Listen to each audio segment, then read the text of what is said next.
¿Qué onda, mucha? Y bienvenidos a otro episodio de MTG contigo, Pablo. Hoy tengo dos invitados muy especiales y vamos a estar hablando acerca del Señor de los Anillos. Mis compañeros aquí son expertos en el Señor de los Anillos, son personas que saben un poco acerca de temas de lingüística y un poco acerca del tema del libro. Entonces les voy a dar oportunidad de que se presenten. Por cierto, este video lo vamos a estar haciendo en inglés, pero tenemos subtítulos y vamos a poder estar aquí teniendo una oportunidad de practicar un poco de inglés. Entonces, hi, welcome. I'm very glad to have the two of you here. So, Hi. Do you guys want to introduce yourselves? You can just go ahead. Theresa, would you like to start? Sure. So, hi, I'm Theresa. I'm a big fan of The Lord of the Rings since childhood. I like to write and draw and read, and in my daytime, I take time away to be a palliative care physician. Great. And Andrés, do you want to tell us about yourself? Yeah. So hi, my name is Andrés. I'm also a huge fan. I'm not an authority. I'm just a lifelong, fan of Tolkien's works. I'm data scientist and machine learning developer, about to start a PhD in machine translation. So, like, my passion is both computers and languages. I'm going to talk about a lot of languages when it comes to Tolkien. Yeah. Actually, I'm going to need you guys to kind of rein me in if I start, just nerding out about, stuff that people might not, find as interesting in terms of languages. But yeah. Would not dream of it. Okay, our audience is all nerds, so they're going to really appreciate it. All right. Okay, so why don't we start out by talking a little bit about how your fandom of the Lord of Tolkien's work started? I was about 6 years old, and I was really bored at my godfather's house, and I saw that he had a collection of The Lord of the Rings. It looks like about the only thing I could possibly read on his bookshelf. So he gave me The Hobbit. It was a little bit difficult to read at the age of 6.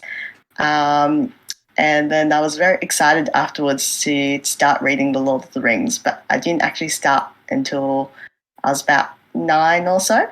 And by the time I was 10, I finished the entire set of books. And I've been a big fan ever since. It's still one of my favorite works of fiction of all time. Wonderful. And it was actually Andrés who led me to read The Silmarillion.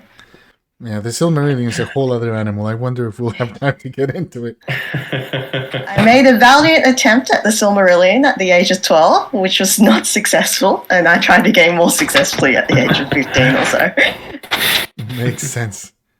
All right, what about you, Andrés? So, back when I was 13, 14, I was a huge fan of Harry Potter, right? And a friend of mine his thing was always to one-up people, we all have that friend.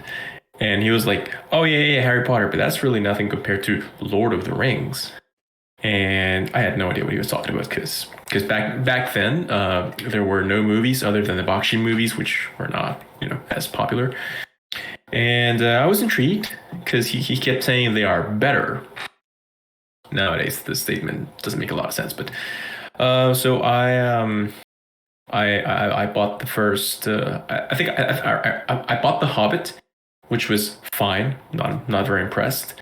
But then I bought Lord of the Rings, and I think Lord of the Rings was the first not series, but like the first actually long form novel I read in English, which was very challenging. Native language is Spanish, of course. I read it. I mostly understood like the entirety of it. It did leave me with the very annoying side effect that a lot of the English I picked up back then came from Lord of the Rings. So actually, at one point in my life, somebody did tell me, "Why are you speaking English as if you were doing Shakespeare all the time?" And I was mortified because that was not. I was not trying to impress anyone. That's just the English I learned, right? afterwards I learned about the appropriate, like how to use appropriate registers when dealing with people in English. Anyway, but yeah, that's my origin story. I picked up most of my English watching cartoons, so I think we have a very different origin story in terms of that. Okay, so I don't know if you guys want to talk a little bit about the origin of Tolkien and his works. I mean, so I need to reiterate that I'm no expert when it comes to Tolkien's works, because Tolkien is a very famous author, bestseller, widely renowned, whatever. But he's also been the subject of actual, academic writing. Like, there is literary analysis written on Tolkien, with all the highbrow, publishing that comes with it. So, disclaimer, I am not a part of that sphere. Yeah, none of us here are academics. Yeah. We're all fans, but I think that you two are really big fans who know more than most people. Maybe so. So, what I do know for a fact is that I think one of the most interesting aspects of Tolkien's works is that, so you know how most people that want to work on a fictional or imaginary universe start with the world building and they go, I want to create a world and then I'm going to fill it with stuff, right? And one of the stuff is I'm going to create peoples and cultures and languages.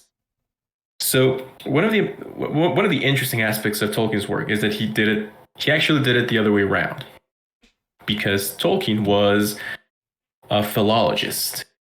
A philologist is not exactly a linguist, because back then the discipline had not been as well established as it is. Like, linguistics existed, but it didn't exist in the actual form that we know it today, with it, which was basically created by Chomsky, right? So Tolkien was a philologist, and in particular, he was a professor of Anglo-Saxon. His interests had always been the classics, both Greek and Roman, and he had a keen interest in revitalizing the English canon. And as a hobby of his, because this was a hobby, he was also a conlanger. He liked to create his own languages, and he loved to like, this was a very dear hobby of his to him.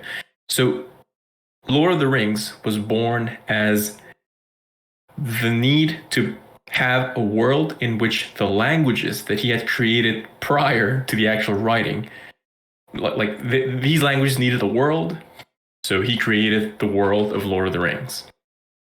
This is very important for any kind of approach, be it academic or just as fans, because language plays a supremely important role in everything that Tolkien wrote when it came to Lord of the Rings and the universe. In the universe, there's a lot of social aspects that involve language and linguistics.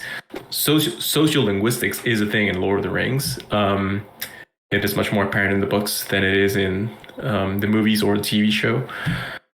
I wanted to talk about a different aspect of Tolkien's history about creation as well, which is a story that I don't think that many people know. I think it's in Tales from the Perilous Realm.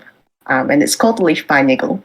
So most of Tales from the Perilous Realms is about fairy tales, and particularly hobbits telling fairy tales. But this story is more of a fable, and it's about a guy named Niggle who's painting this really lovely picture of a tree, but he gets so obsessed with every detail that he's essentially obsessing over single leaves, and he feels like it can never be complete.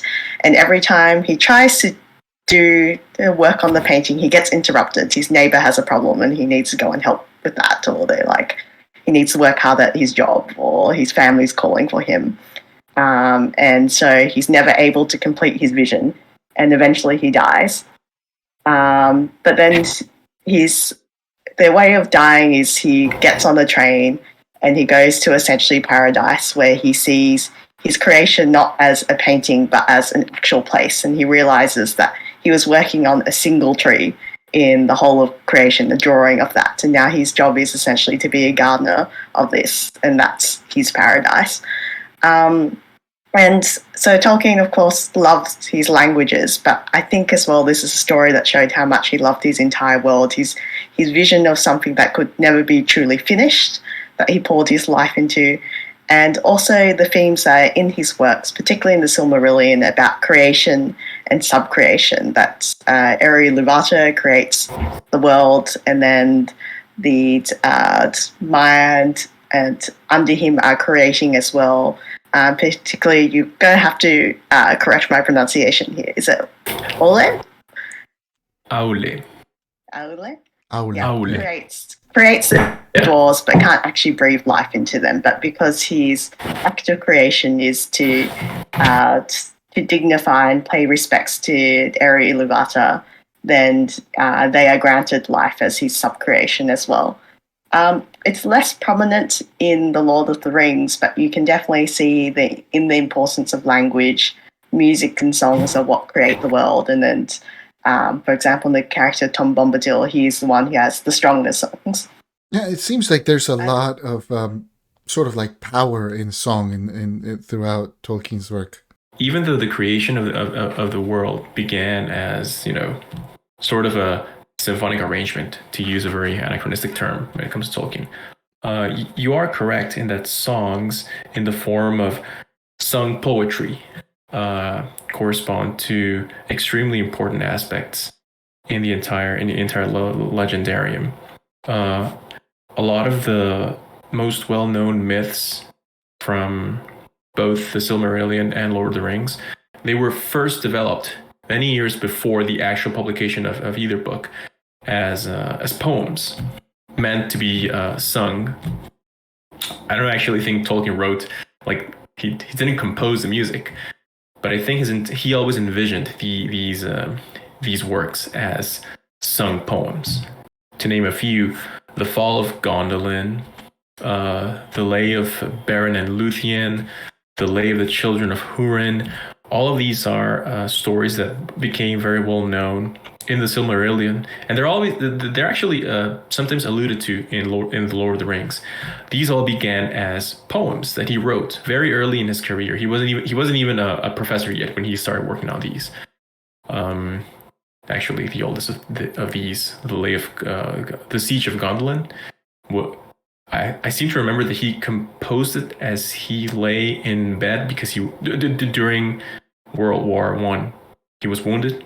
He was sent to a field hospital, and he was working on the Siege of Gondolin while convalescent. Oh. Yeah. And I think that's another thing that's touched on in Leaf by Niggle, where before this he had other works, but as he gets more and more obsessed with his leaf, his tree, everything that he does starts getting added into it.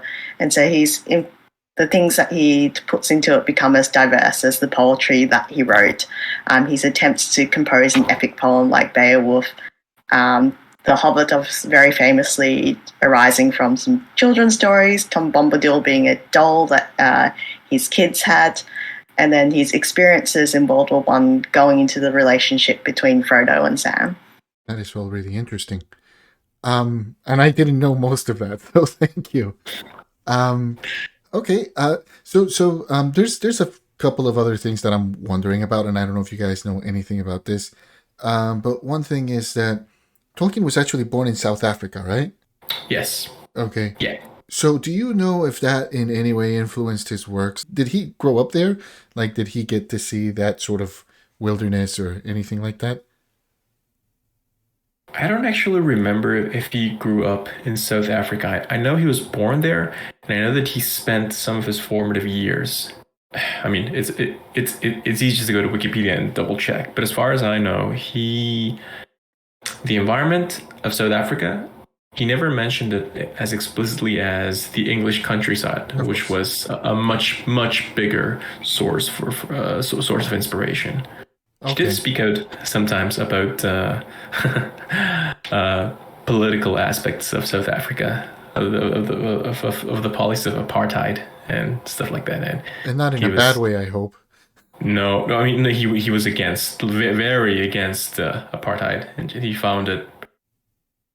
I don't remember his exact words, so I don't want to misquote him. I do believe he found it extremely distasteful.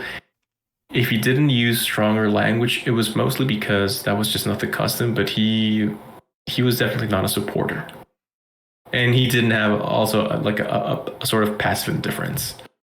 That was not the case. What I'm saying. That's good to know. I mean, that's not bad Yeah. for British guy for that time. Yeah.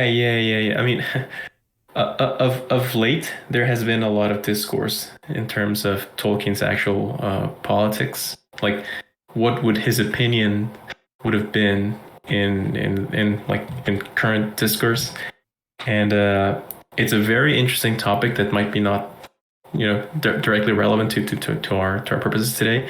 But needless to say, Tolkien, for what he was and the time he was in, was a rather progressive guy. But it needs to be contextualized that he would have been considered an old conservative white guy by our standards. But given the context in which he lived, he was not as it was a pretty low bar. regressive. That's one way of putting it. Yeah. It was a pretty low bar, like the height of like British imperialism. So then you also mentioned he was wounded in World War One. I think that his participation in war probably influenced his writing a great deal. I mean, his story is about war. All right, I'm thinking of the difference between applicability and allegory. If you want to talk about that, Theresa. Yeah, so Tolkien was always very against the idea that the Lord of the Rings be read as an allegory for war, particularly World War II. Yes, it was influenced by some of his experiences. Tolkien obviously was less scarred by the World War, even if he didn't really talk about it so explicitly, being a very English gentleman. Tolkien obviously despises war and the acts of destruction, but he had this idea of this concept of applicability, where instead of being read as a direct allegory to events, what instead is that the Lord of the Rings can be applied to different events and experiences as well. I think most explicitly he talks about his experiences in World War One as the relationship between an officer and his Batman, who is like his junior person of a different class who serves with him, and how that influences the relationship between Frodo and Sam, where Frodo is the officer and Sam is his extremely loyal attendant, and the trust that is between those two. It's a somewhat old-fashioned concept, because I think considering something that is written today, there wouldn't be such a clear hierarchy of class. But Tolkien also takes great pains to show that Sam is more than equal to Frodo in other ways, despite the differences in class between them, and that Sam is in many ways a true hero of the Lord of the Rings. Yeah, I also think that there is like just this extremely visible, very like heartfelt love between the two of them, even though they have these different backgrounds. And I think that that's one of my favorite things about the relationship between those two characters, is that we don't usually see that level of affection between characters in fantasy novels, and I think it's very sweet, and I like it a lot. Yeah, to add what Therese is saying, this is the nature of this relationship comes across, but it is much more explicit in the novels than it is in the movies.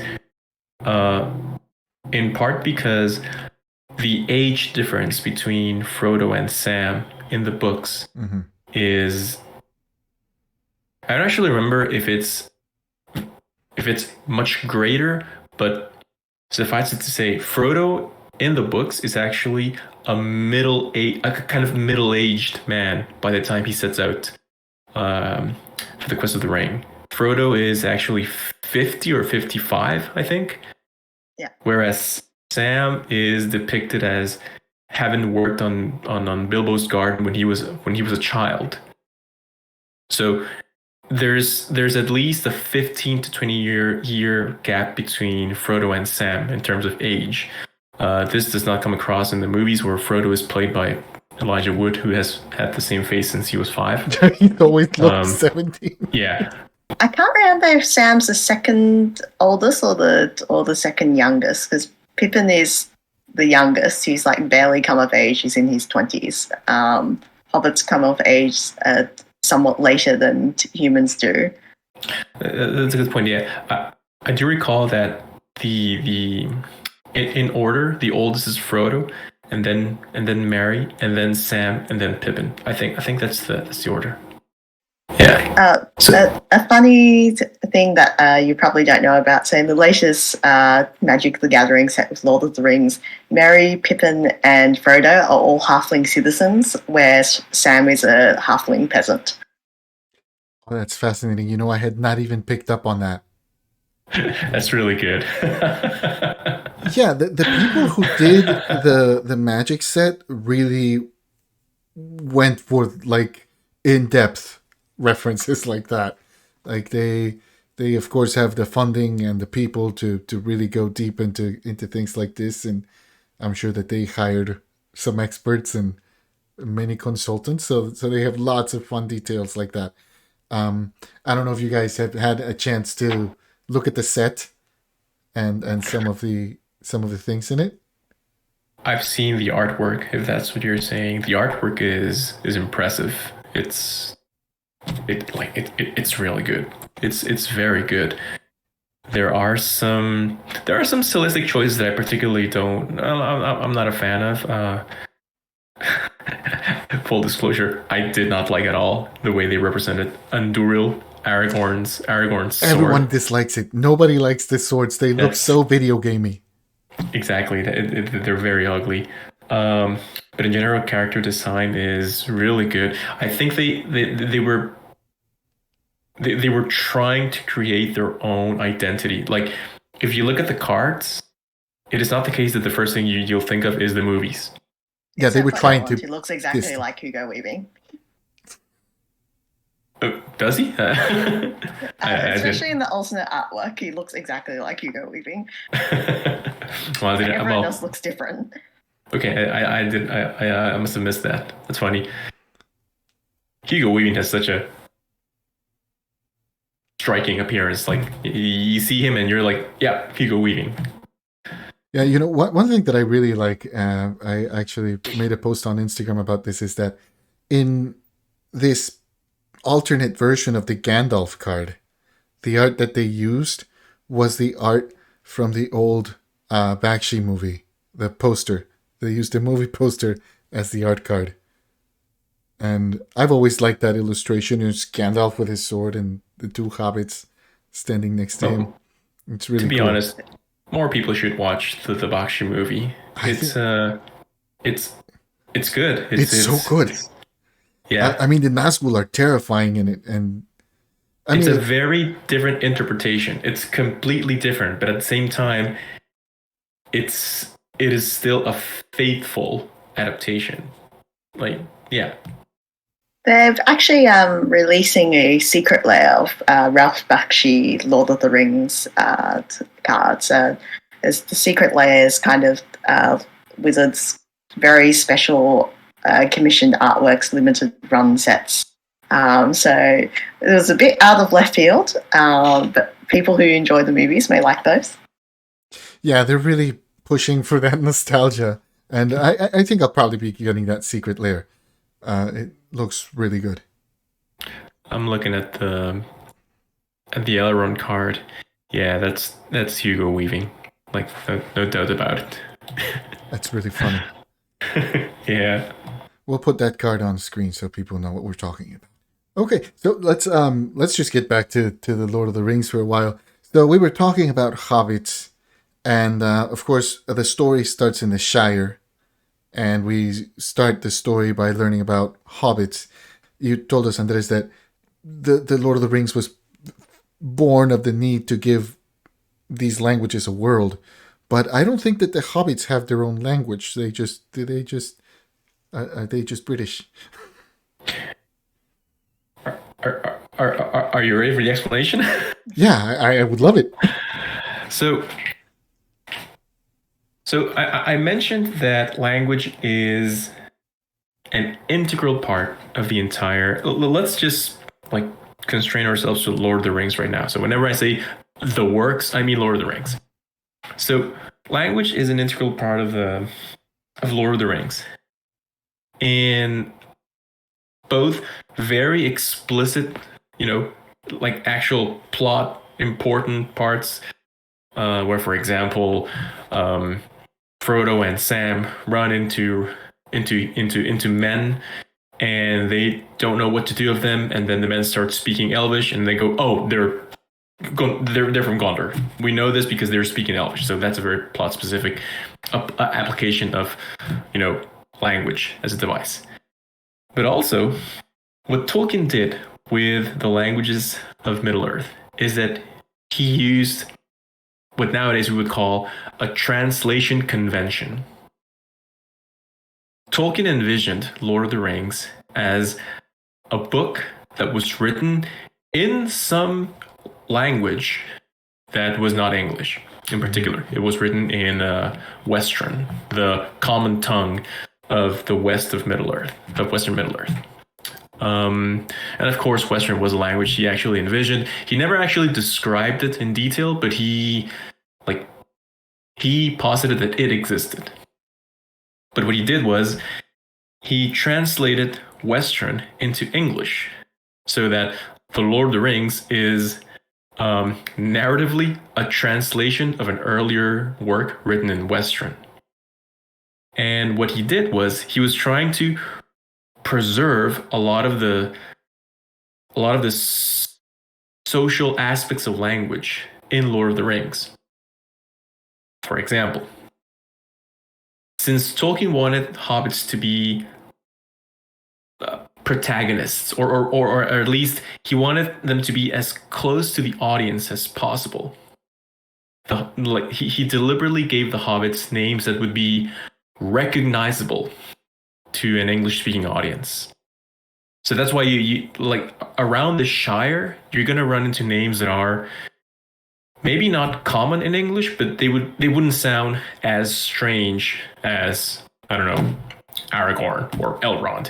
Yeah. In the Shire, you run into Marys and Pippins and Bills and wait, isn't Bill a horse? Bill is the name of the pony, yeah, but there's also there's Bill Ferny is an actual character. Oh, right, and there's a card for him.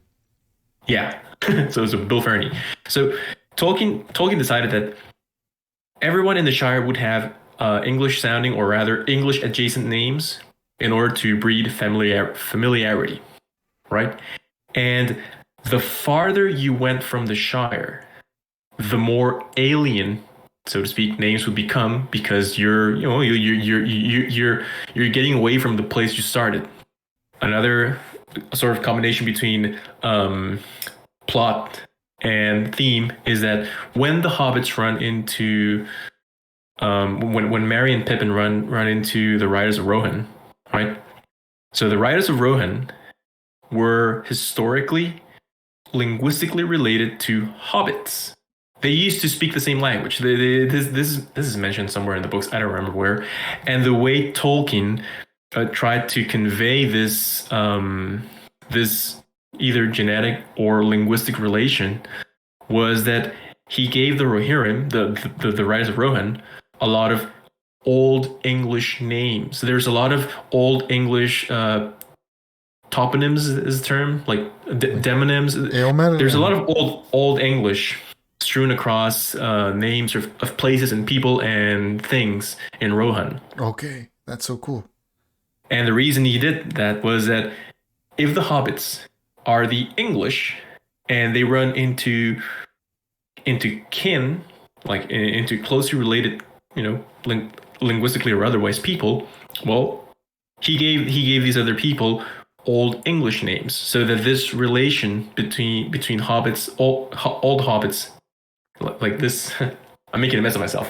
The thing is, he tried to convey this historical aspect between the hobbits and the Rohirrim by using, English and Old English.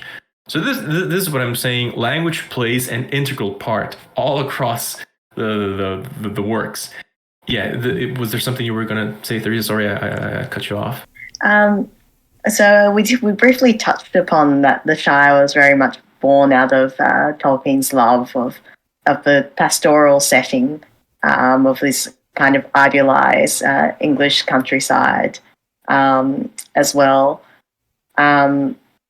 One of the big decisions that is controversial in the films is, of course, the scouring of the Shire, where at the end of the book, after they finish their large adventure, they go back home and they realise that ruin and devastation has also been visited upon the Shire, and they reclaim it, which I'm happy to say is also in Magic the Gathering. They decided to keep the scouring of the Shire in the set. That's great news.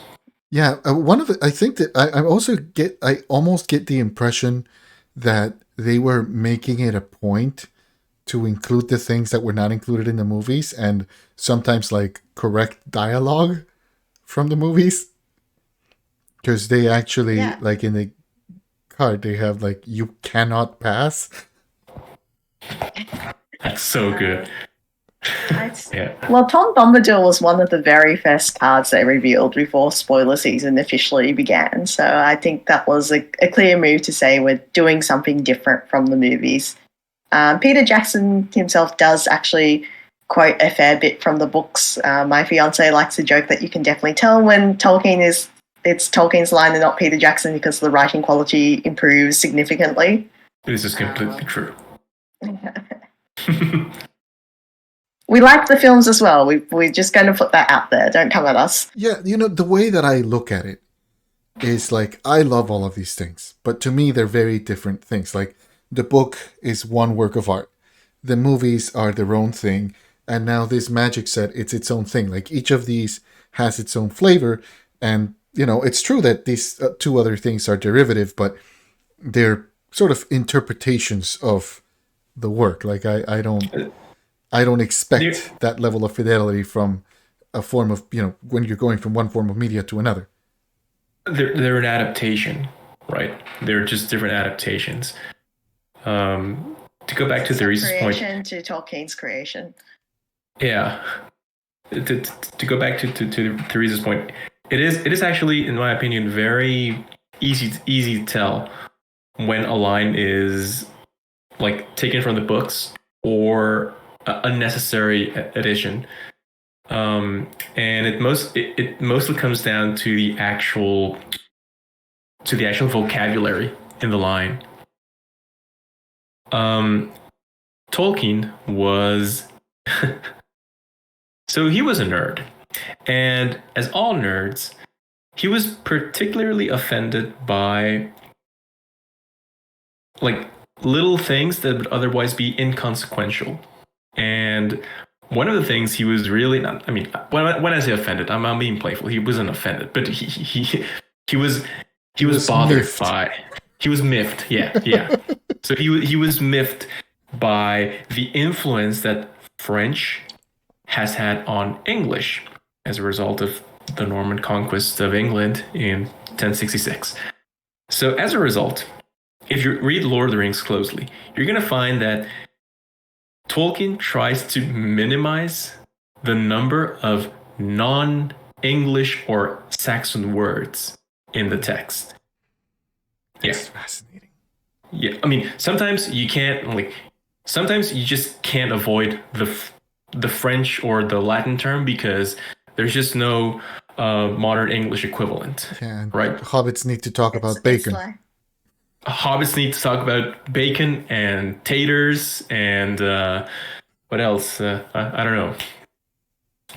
But for example, one of the most famous lines in the movie is when orcs are dragging Merry and Pippin across Near where was it? Frankhorn Forest. Yeah, near Treebird's Forest. And one of the orcs gets uppity and they kill the orc. And because orcs are orcs, they decide to, kill him and cannibalize him. And the line goes, "Meat's back in the menu, boys." And the thing is, menu is a French word. Yeah. Right? It also implies Tolkien that would there's have- restaurants in Mordor. Yeah. I mean, yeah. It also, it also implies there's a whole service economy in Middle Earth because they knew what a menu is. Orcs knew what a menu is. It's that common. No, but the thing is, yeah, that's an example of a line that was most obviously not taken from the books or any other source written by Tolkien, because it's a very anachronistic line. Yeah, I will say it was well delivered in the movie. I understand why, it doesn't really do a service to the book, and it's weird that the orc is talking about a menu, but it was well delivered and it was fun in the movie. It's extremely memorable. It's extremely quotable, right? To the point where it's a sort of an internet meme nowadays. And when you go meets back on the menu voice, you know exactly what you're talking about. I mean, that's what I say every time I decapitate an underling. Okay, Yeah, but I really sure. want to get back to Should we be worried? Theresa. I think that you were trying to make a point earlier, and I just want to get No, back I was to just going to make a joke about George Orwell. It was not a good joke. Oh no, please say it.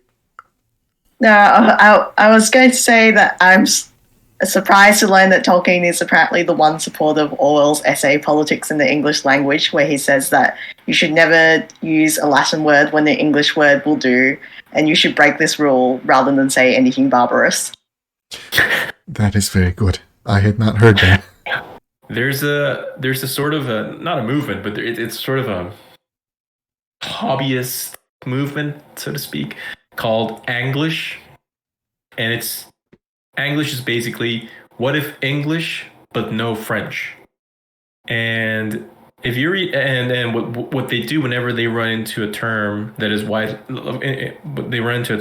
French term that is widely used in English, is that they just either take from German or try to derive the old English term into like a modern form.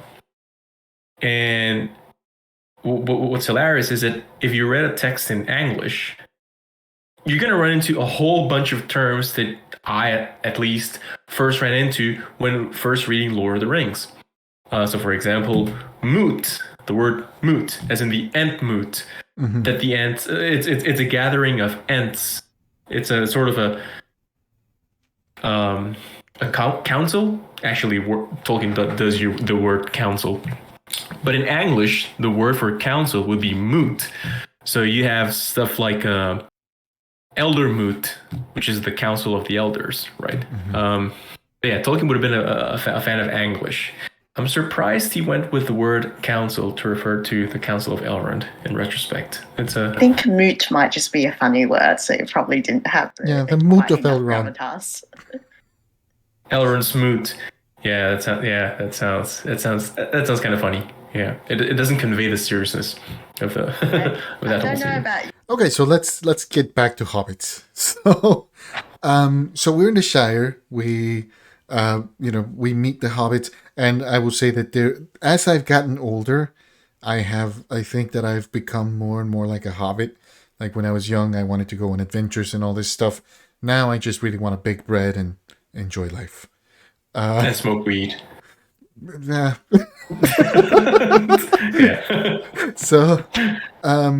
Yeah. So the thing is, we just want to, but in the Shire, we also meet Gandalf. So let's talk about Gandalf. Who is Gandalf and what is his relationship to hobbits? Yeah, so there are actually 5 wizards. We only meet 3 of them in The Lord of the Rings, which is Radagast the Brown, Saruman the White / of many colours, and Gandalf the Grey / White. There are 2 blue wizards as well who are sent to another part and are basically never mentioned. I actually can't recall their names, I'm sorry to say. And these 5 are, you can think of them, I suppose, as lesser gods or as angels who are sent by the higher ones to go and help in the fight against Sauron and do good in this world. And they all take the form of elderly men. So Gandalf initially did not want to go along with this. He hid from his master, feeling that he was not brave enough or good enough to do this, and only went with a lot of convincing. He was also the preference for the leader of the Council of the Wise, but was overruled and they put Saruman as the lead instead, which was clearly a mistake. I've always thought Gandalf is one of the most interesting characters across The Hobbit and The Lord of the Rings. He's this figure who's angelic, otherworldly, but he's just so human. He's like a grumpy old man. He's full of wisdom at times and compassion, but he also is not above slapping Peregrine Took around the head when he's being an idiot.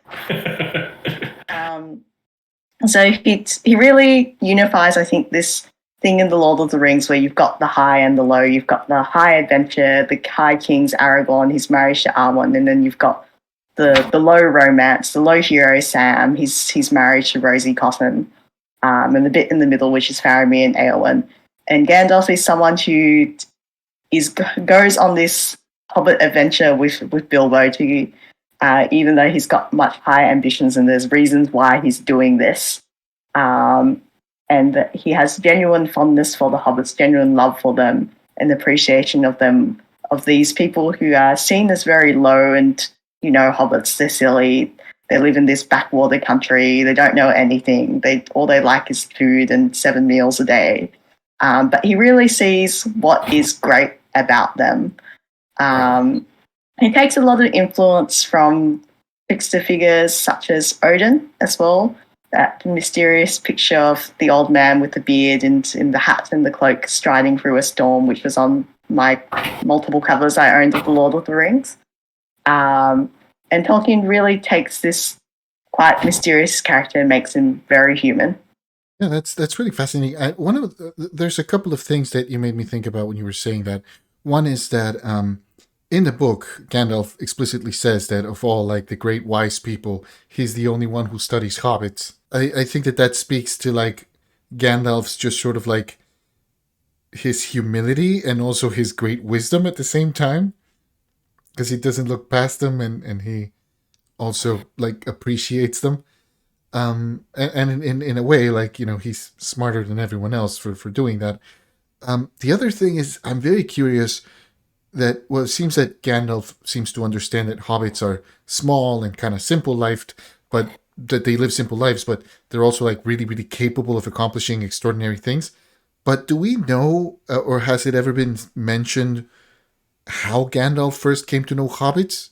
I mean, if it was ever mentioned, it might have been in some of the more obscure publications. As in the more mainstream canon, no, not really.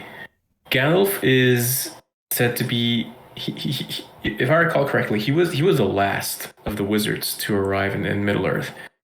It is never stated how he came about hobbits in the first place. It is mentioned that out of the 5, Gandalf was the only one who spent a lot. Gandalf spent a lot of time with a sort of archangelic figure who was known to be very compassionate.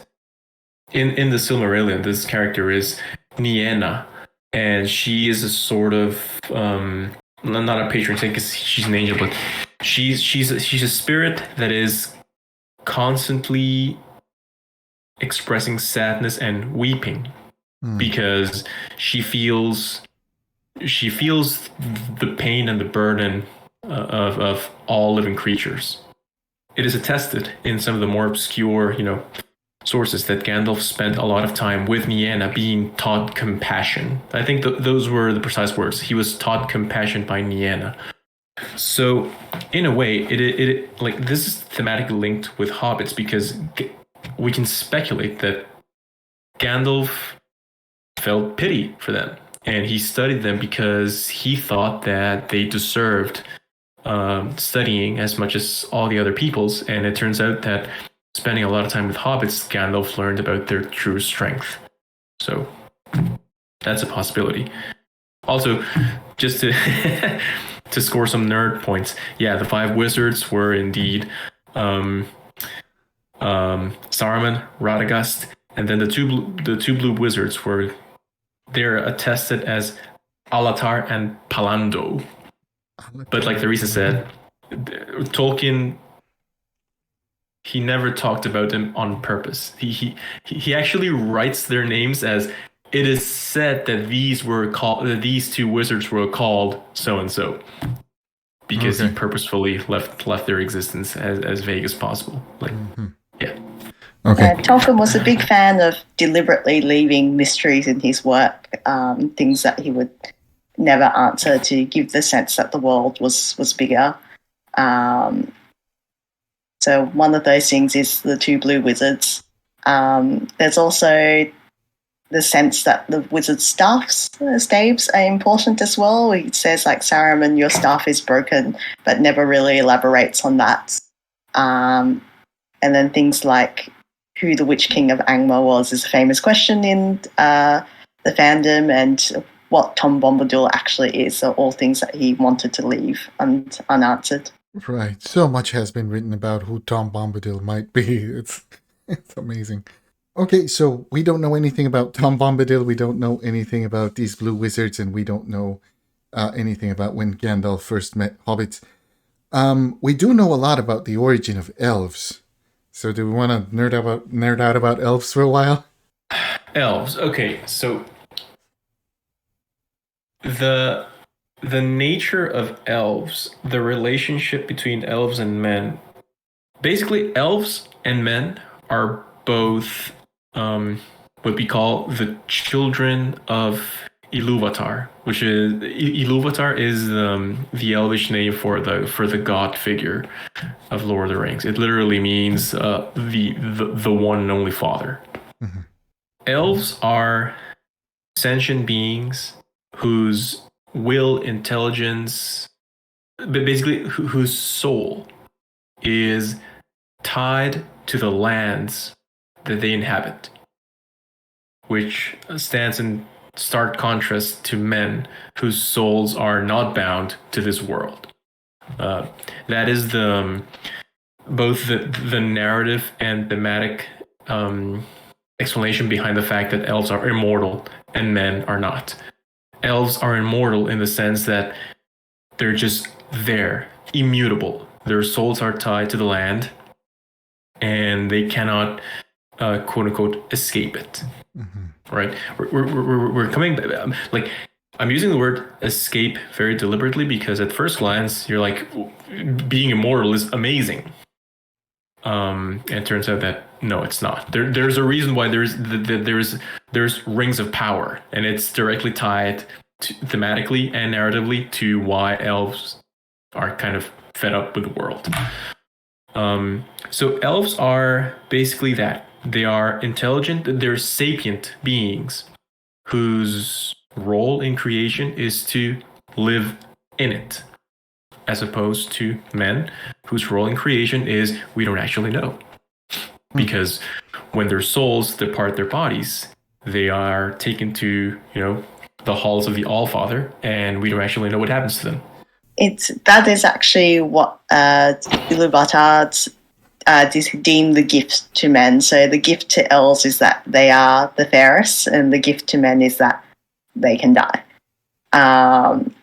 And a lot of the downfall in the Legendarium is from men being unable to accept that this is a gift, that they will go somewhere where even most of the Valar do not know where they go after they die and what their purpose is. Yeah. Aragorn actually comes, like, he is the descendant of a very ancient king whose fate was, he was given a very, very long lifespan.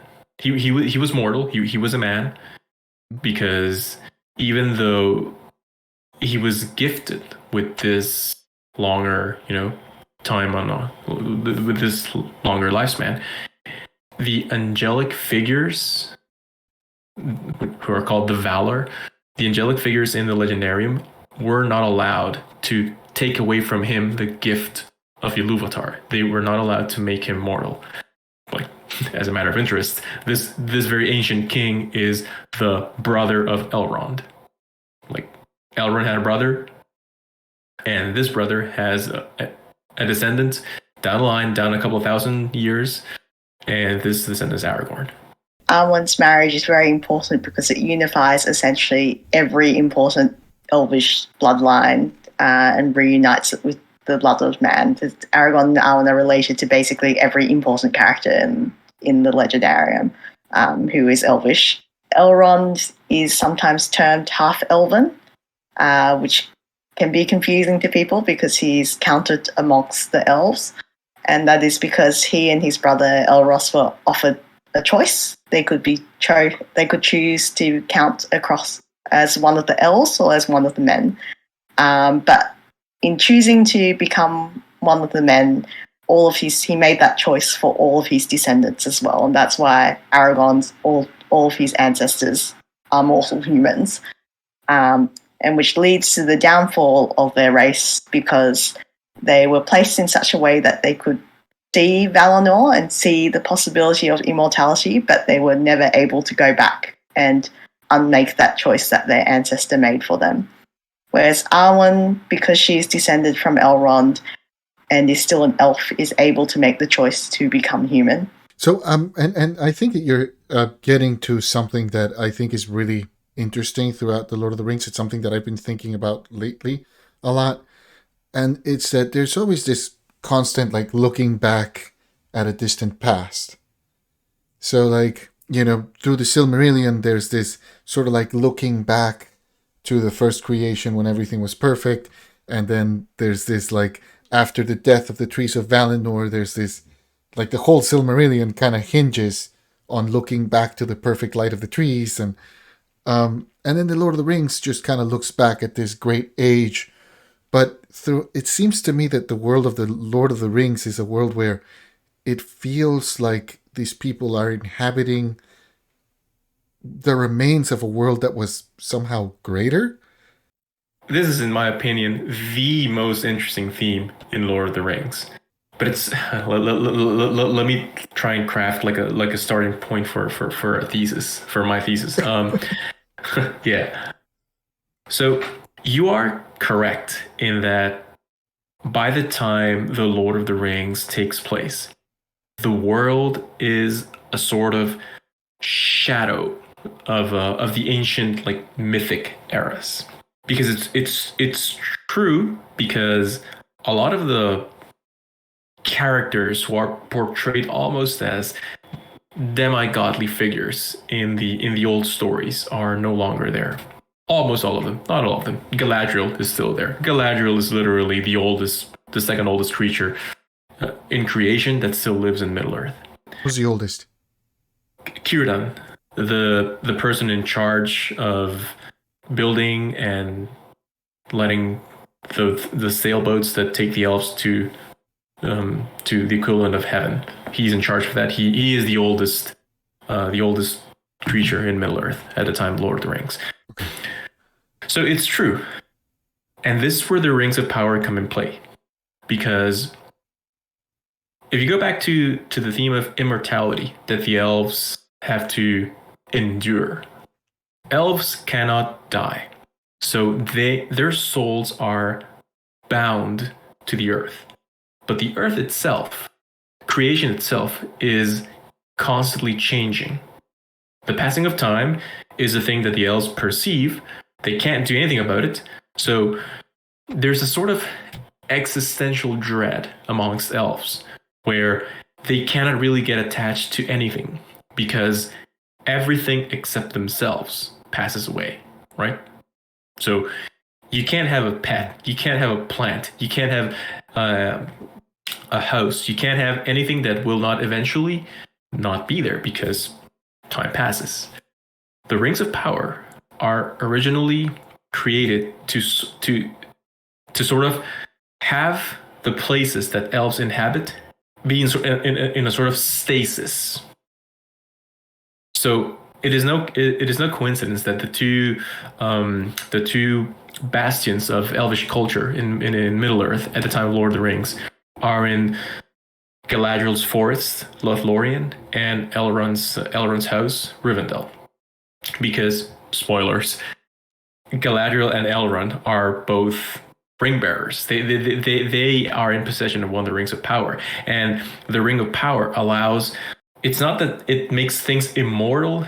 It slows down the passage, the passage of time, the perception of the passage of time in these lands. So these two lands act as sort of exclaves of the undying lands on the other side of the sea.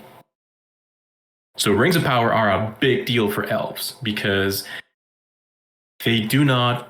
They allow elves to continue an existence where not everything will eventually fade away.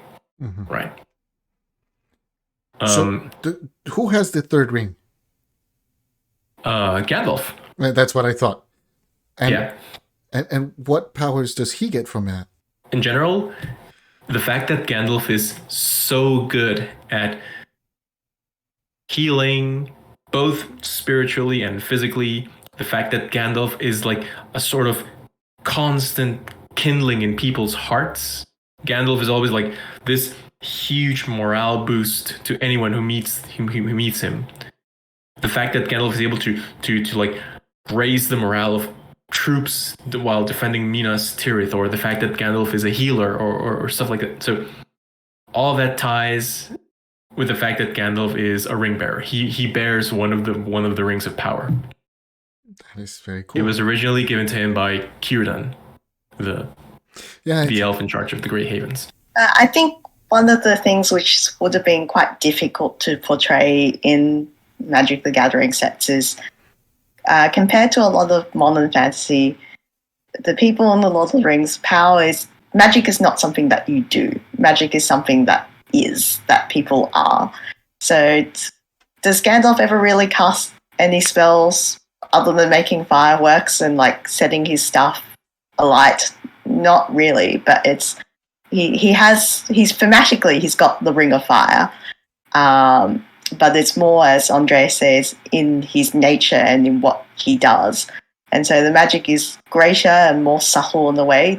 Elrond's ability to maintain Rivendell, or Galadriel's ability, than it is in the things that they are explicitly doing. They're never casting a spell necessarily to do this. There are instances of magic in the Legendarium, like Lúthien putting people to sleep with her song, for example. But they tend to be quite rare compared to the sense of the magic as the world. Which is kind of hard to convey into a game where you tap things to make magic happen in artifacts or creatures. I've heard Lord of the Rings described in terms for the D&D nerds. I've heard Lord of the Rings described in terms of it being a low magic setting. It can be appropriate in the sense that you don't see people walking around throwing fireballs, right? Except sometimes you do, because the more let's call them flashy instances of magic as a sort of metaphysical phenomenon, they still occur in Lord of the Rings. A good example is Theresa's example of Lúthien making people fall asleep with her song. Another example is the fact that Frodo's sword glows whenever orcs are nearby.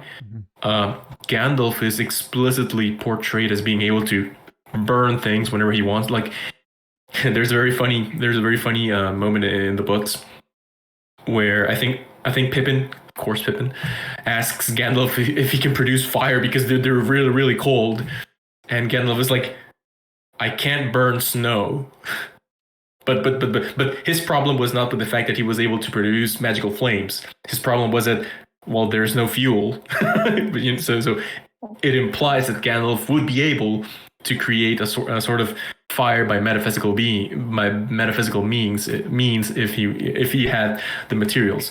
So magic still exists as a sort of mechanism that you can take advantage of. It's just that it is extremely, extremely rare.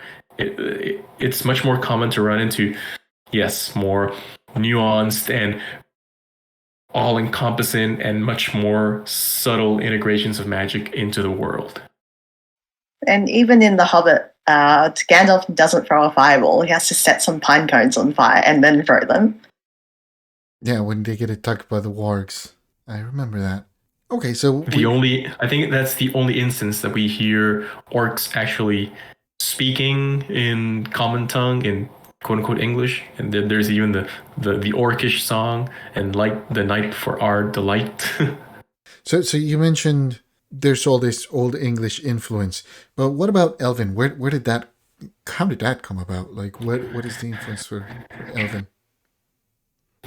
This question is definitely for you.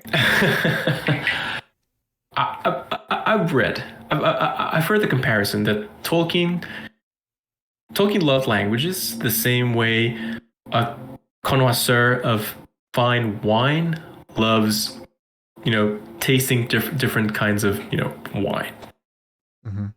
And in particular, Tolkien was a big fan of what we nowadays would call the phonology and phonotactics of language.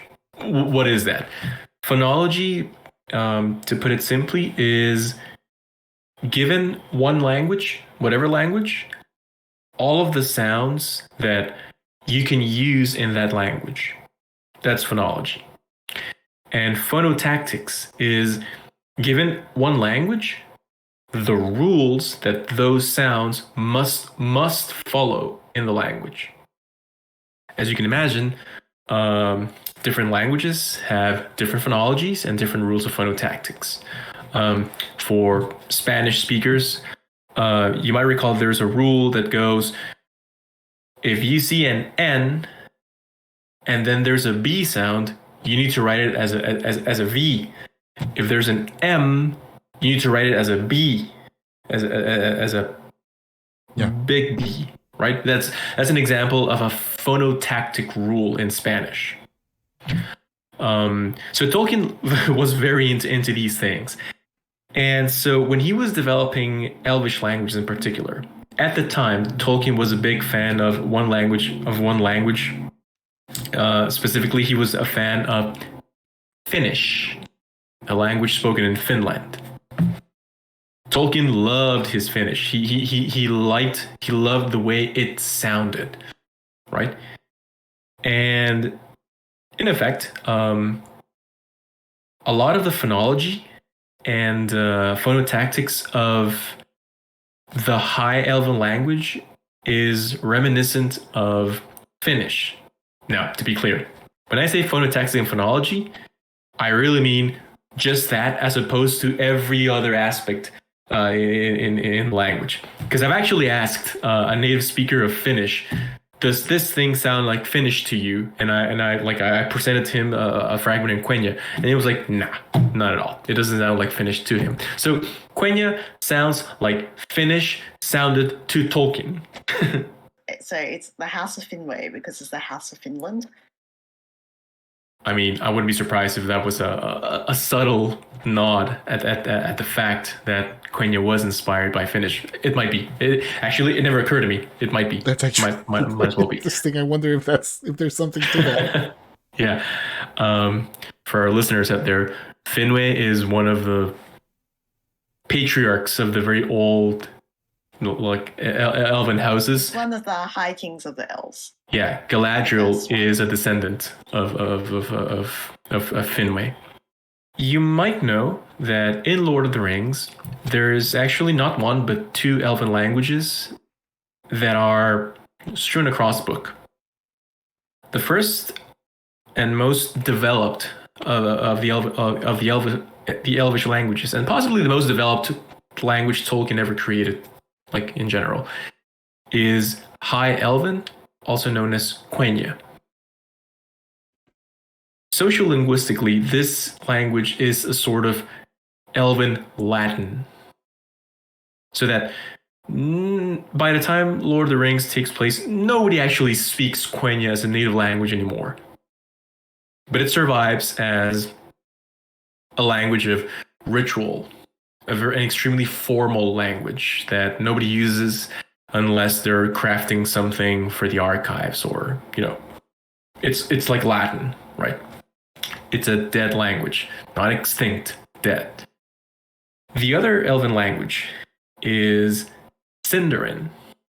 Between Quenya and Sindarin, there's almost the same relationship as between Latin and Spanish. You know, Spanish is a language that evolved from Latin, obviously, which is very much alive. A lot of people speak it.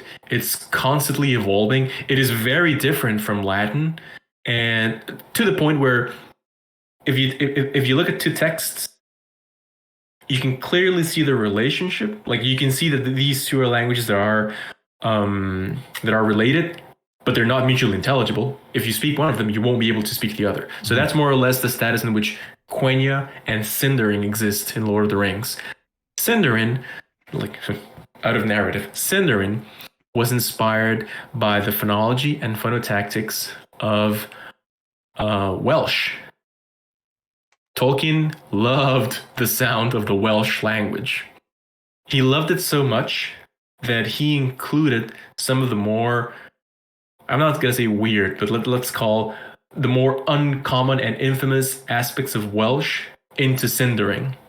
For example, the fact that certain consonants will be there, won't be there, will take a different form, will disappear and then reappear altogether depending on the previous consonant or the previous vowel in a sentence. So for example, if you go, I like pizza, the fact that the sentence, the word pizza is preceded by the word E would mean that it might not be a P, it might be some different, some other letter. This is a very well known rule in Welsh.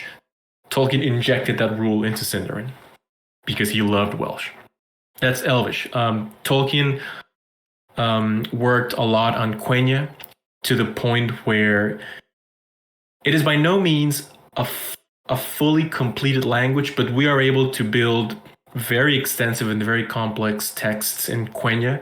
Like Neo-Quenya is something that exists because it is just so well documented that you can actually write texts that don't exist. Whereas Sindarin is much less developed, and its vocabulary is not as large as Quenya. In Sindarin, we don't even actually know a lot of the pronouns. For example, we know how pronouns work in Quenya, so we know how to say you, me, them, they. We don't know how pronouns work in Sindarin because Tolkien never actually put it down in writing. So, are they written in the same script? It depends. You guys are gonna have to rein me in because I can talk about this for hours. Okay, so Quenya, if Quenya existed as a sort of Latin that nobody actually spoke natively, Sindarin is very much alive. A lot of people speak Sindarin in the sense that most elves in Lord of the Rings speak Sindarin as a native language, and there's a lot of men that also speak the language as a sort of heritage language. A heritage language is a language that you kind of acquire because your surroundings, they expose you to that language, but it doesn't have to be your native language. A good example is the Latino community living in the United States. A lot of them speak Spanish as a heritage language because their families speak the language. A lot of the friends will speak the language, but the first language of, I think so, the first language of most Latinos born in the US is actually English. Right, because you get more language from your peers than you do from your family, right? Exactly. And Sindarin is often written in two different writing systems. The first is Tengwar, which is kind of the famous one, the one that is very, elongated and curly and super elegant. It's actually like beautiful. The script on the ring? Like the script on the ring. Okay. That's Tengwar. And the other system is the Kirth, which is, if you guys recall, actually no, the door of Durin is not written in Kirth. I don't actually know if this system is shown in the movies, but the system was made to resemble ancient Nordic runes, Like, I think Tolkien very deliberately devised this writing system to resemble Nordic runes. So there are two different writing systems, and you can use them both to write Elvish. Is More or less. Gandalf's rune that he inscribes on doors and stuff, is that from that language? Yes. Okay. Yes. Good example. Gandalf usually signs his letters with the Kirith letter for the letter G. Okay. Yeah. Got it. Yeah. I can go into a lot of depth in regards to the sociolinguistics between Sindarin and Quenya. I think that maybe that will have to be its own video at some point in the future, because it's fascinating. I mean, I would gladly have you keep going. Just one last thing I need to mention between these two languages. So externally, they exist because Tolkien liked languages. Mm-hmm. That's the only reason why they exist. Now, narratively, why they exist is actually quite fascinating, and it ties back to the theme of immortality and the passing of time of elves. I know, it's beautiful. This is why this theme is actually so interesting to me, because it also explains why languages developed over time in Middle-earth. Quenya exists because that was a language of elves when they were first created.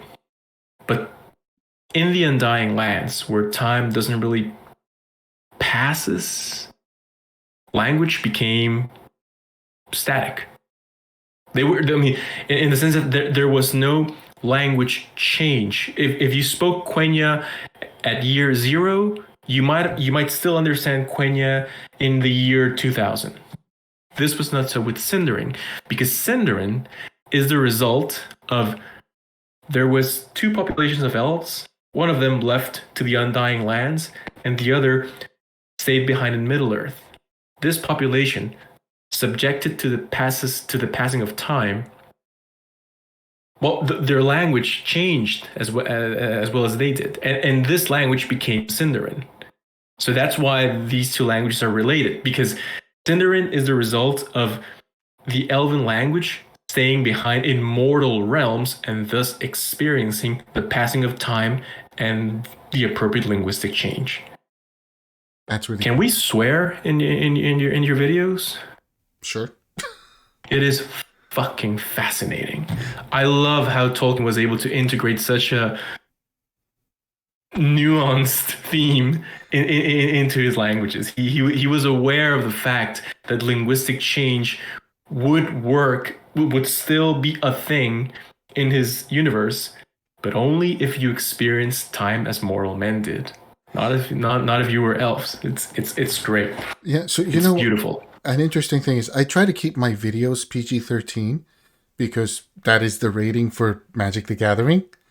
And by Hollywood standards, you can drop one F-bomb and retain that rating. Right. So good job. You got it. I think it was worth it. Totally worth it. All right. So Theresa, what is your favorite of the races of Middle-earth? Which ones are the ones that mostly speak to you, and why do you feel that connection? I always like the elves the most, but to be honest, I think I'm also a hobbit. Isn't it the case that become hobbits with age? Exactly. Yeah, I think that as we get older, we all just kind of begin to appreciate, beer and cheese more than adventure. More than Lambus. It's a really hard question to answer. I'm also a big Rohan apologist. I love the writers of Rohan, and I will stand by that. I think something I really appreciate is the depiction of the dwarves in The Lord of the Rings as well. Probably my least favorite part of the movies is they really did give Gimli a huge dirty in that movie by making him comic relief, where he's more like a sad warrior poet in the original. One of my favorite poems is one of the songs of Durin.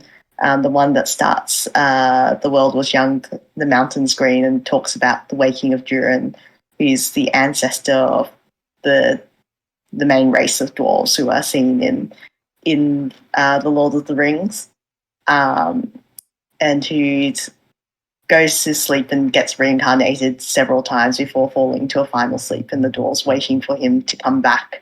And recently it's been pointed out to me that it's almost like a King Arthur homage, the once and future king. I think the elves were probably Tolkien's favourite children, so it's hard not to say that the elves are the favourite. But yeah, I'll go with I like hobbits. Yeah. Now, speaking of the dwarves, elves and humans are the children of Ilúvatar, but dwarves have a different origin, right? Yeah, so as we talked about a little bit earlier, was that Aule had wanted to create his own race in honor of, he's inspired by Ilúvatar, but when he creates them, he's unable to give them a true spark of life, so they only move and do things based on what he says, and if he's not paying attention to them, they stop. And he wanted to wake them beforehand, before the children of Ilúvatar, the elves and the men, had actually awoken. So when Ilúvatar found out about this, so he was extremely sorry. He offered to destroy his own creations, but Ilúvatar took mercy upon them, seeing that his work existed to glory the creation of the master. So he allowed them to wake as well, but it had to be after the elves woke up. Mm-hmm. And dwarves in the Lord of the Rings, are they sort of like, I get the impression that they're sort of like going extinct. Is that a correct perception? Like their numbers are reduced and... So, if I recall correctly, the books themselves, the appendices to be precise, mention that the problem with dwarves is that dwarves choose a partner for life, so they are highly monogamous. But not all dwarves want a partner, either male dwarves or female dwarves. So as a result, it's like less than half the population of dwarves actually end up in a relationship, that produces children. So in a sense, it's not so much that dwarves are going extinct. It's more that dwarves need a very stable environment in which to create a society. That was I'm extrapolating a bit, but that was like the main that was why losing Moria, Khazad-dûm, was such a catastrophe for dwarves, because that was one of their largest settlements, and without Moria, like the society that existed there basically ceased to exist. It took them a very long time to gather themselves back again into like a cohesive tribe and have a society under what was the name of the king? Dine Ironfoot, the cousin of not Baling. Thorin. I forget what was the name of like the main dwarf in Thorin Oakenshield. Yeah, him. Oh, Thorin, yeah. Thorin, yeah. I think Thorin was cousins with Dine, and Dine was the actual king of the dwarves, and that society was the result of the dwarves that took refuge after the catastrophe of Moria. So that's the whole problem with dwarves. I'm not sure if talking about the extinction of dwarves is thematically relevant to Lord of the Rings, but yeah. I was just curious about that, because I get the impression that there's just not too many of them around, and you never see like their society sort of thriving, and that elves are leaving Middle Earth, and so what's going on with the dwarves? They're a bit out of focus. Dane has his own kingdom. He's the king of Durin's folk, but there's actually a bunch of other dwarvish kingdoms as well, but they're basically not mentioned at all. So the dwarves that we see are just like one tribe of to different kinds of dwarves. Were there 13 fathers or 7 fathers? I think it's the 7 kings of 7. Well, there were 7 rings for the dwarves. So. Yeah, but it's confusing because there's an original 7 kings of the dwarves, and then by the time the rings of power are forged, there's like a different set of 7 kings of the dwarves. These are not the same. The 7 kings of the dwarves, I think, refer to like the original dwarves that were handcrafted by Aule.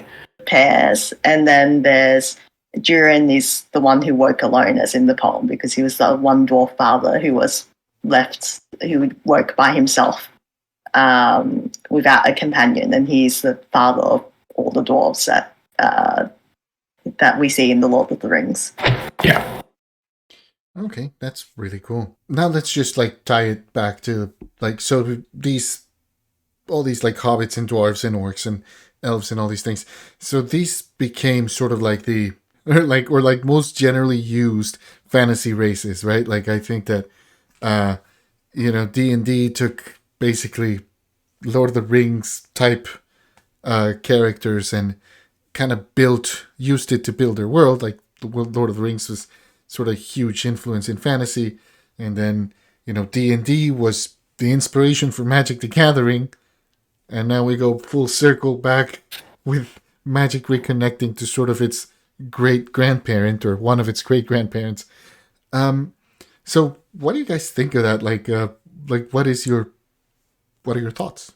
Okay, so I'm going to repeat an argument that I heard a while ago regarding the new Amazon show. Bear with me. Mm-hmm. You might know that there was a lot of quote-unquote controversy with some of the casting choices because people get really upset when it comes to, like, weirdly upset when it comes to dealing with, ethnicity and race and quote-unquote purity, right? The purity of the mythos. And somebody mentioned, I don't recall who. I would love to remember who said this because this was so accurate. Somebody mentioned that if there was one person who understood how myths evolve and are adjusted to the audiences that repeat them, that guy would be Tolkien. Because I mean, we can't summarize his work as just that, but he reinterpreted a lot of the ancient myths that he knew and loved, like Greek mythology, Roman mythology, ancient Norse mythology, English literature and mythology, like Saxon mythology. He took all of that and he created this new thing, which is not an amalgamation, but it's definitely infused with all of these, stories and themes. So he understood that myths change. He understood that adaptations exist and that time passes. We don't have a ring of power to make Lord of the Rings immutable, right? So the fact that there's this adaptation of his works into this wholly different medium with a wholly different purpose to be enjoyed by a wholly different audience, Magic the Gathering.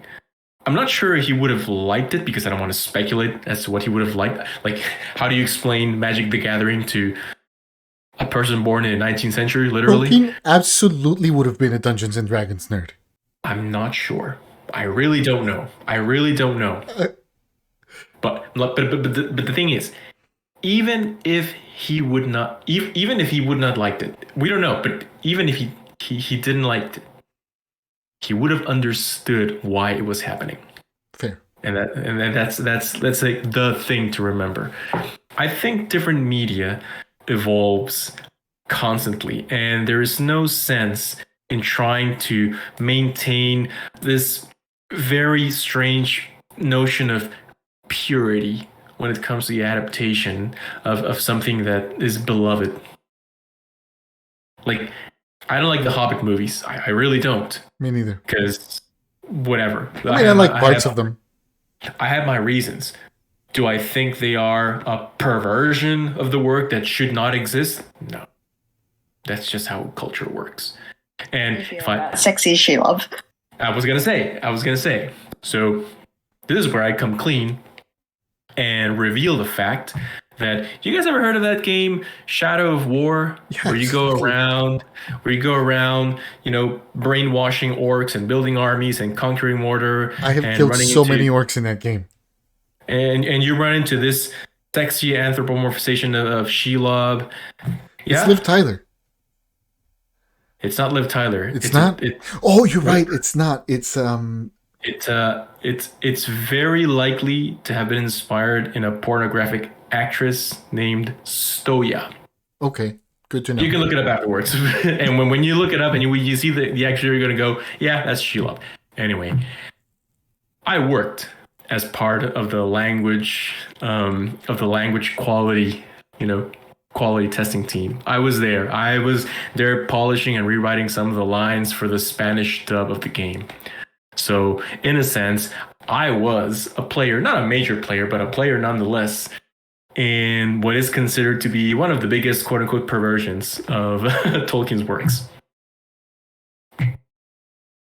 Whatever. That's how culture works, Yeah, that's how culture works. And I think it's great. I mean, it's somebody's favorite version of the thing, right? Yeah. Also, I submitted a ticket when I found an error in the Elvish. And I put down, there seems to be an error with the language here. My source is the appendices. I don't remember if they fixed it, but I can claim that I submitted a ticket to try and correct the Elvish of the game. Not many of us would have picked up on that. Anyway, yeah, that's my opinion. Culture changes, culture adapts. Lord of the Rings is culture. So it's great. It's good. Theresa, is there anything you want to add? I was a bit on the fence when I heard they were doing a Magic the Gathering set about the Lord of the Rings.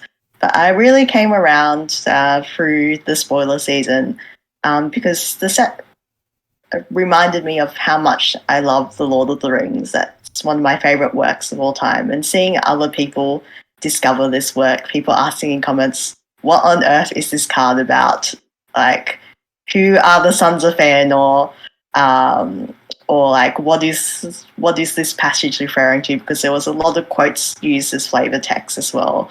And being able to share parts of the Lord of the Rings that I love, and people going, wow, I didn't realize that the book was like this, that it seems exciting and I'd like to read the book. And that's what I like to hear, that people are excited to read the books.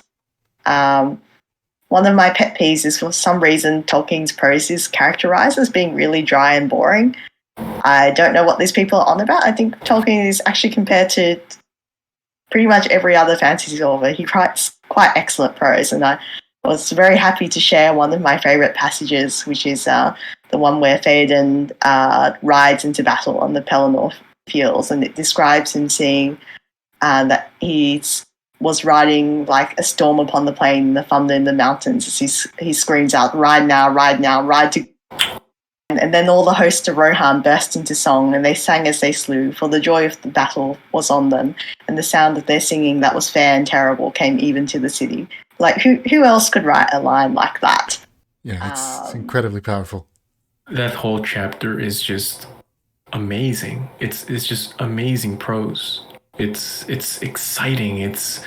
You can go onto YouTube and listen to Tolkien reading out that passage himself as well. There's a video there, and the way he speaks it, there's a real rhythm and music to it, that it sounds like an oral tradition, the way he reads it, that there's a music to the language. That's really cool. Really get the sense. We'll find that and we'll put it in the description of the video. Yeah.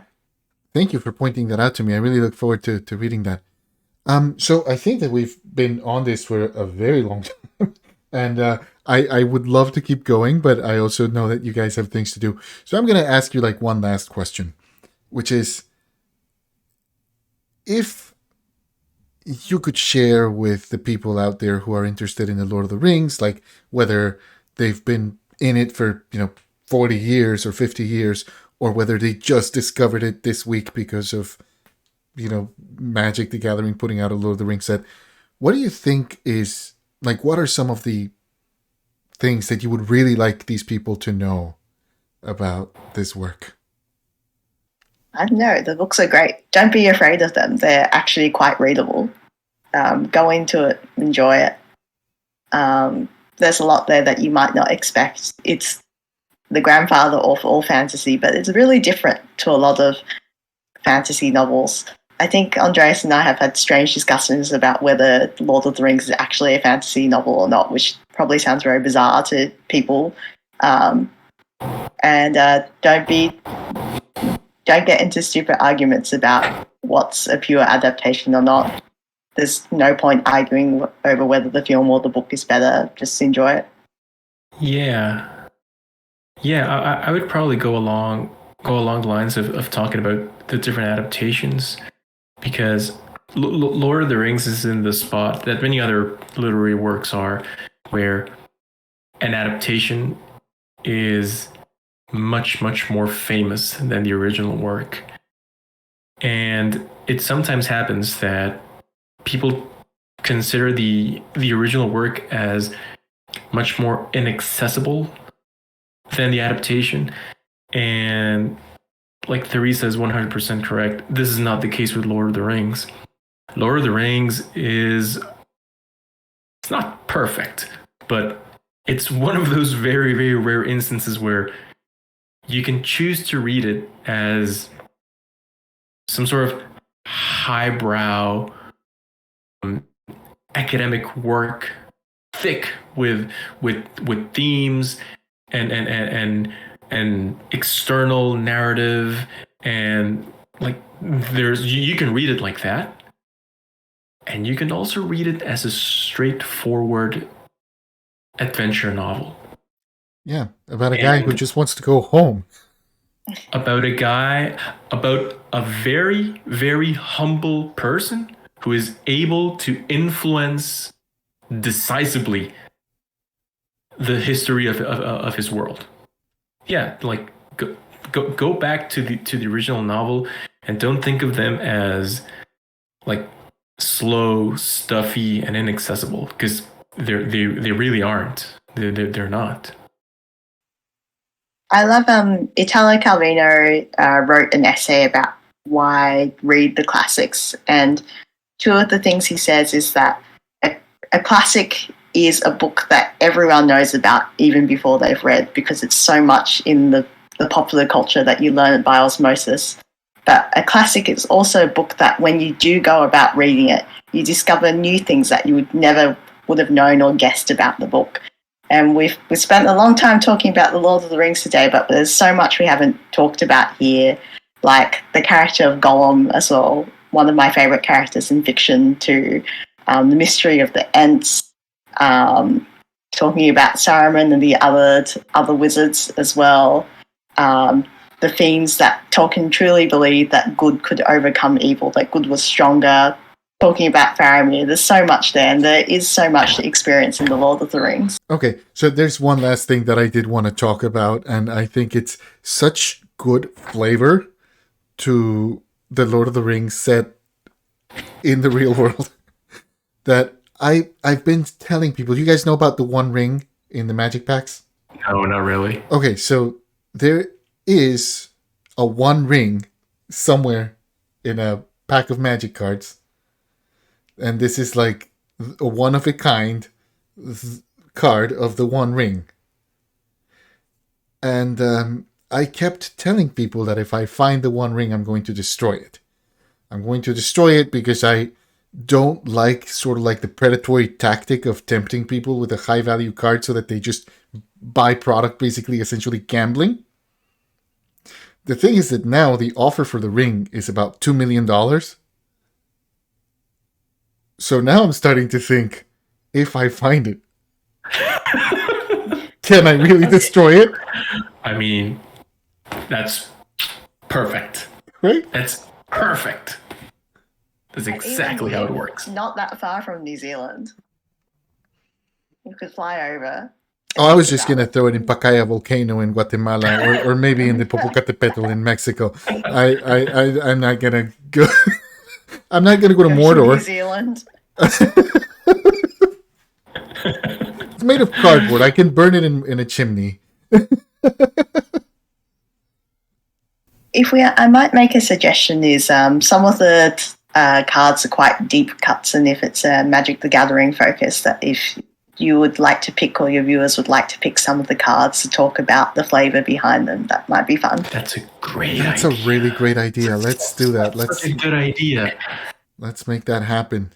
Like there's a card for Prince Imrahil, and I was like, that is a pretty deep cut. Who is Prince Imrahil? Theoretically, part elvish prince who comes to Gondor's aid, but not one of the big elvish men.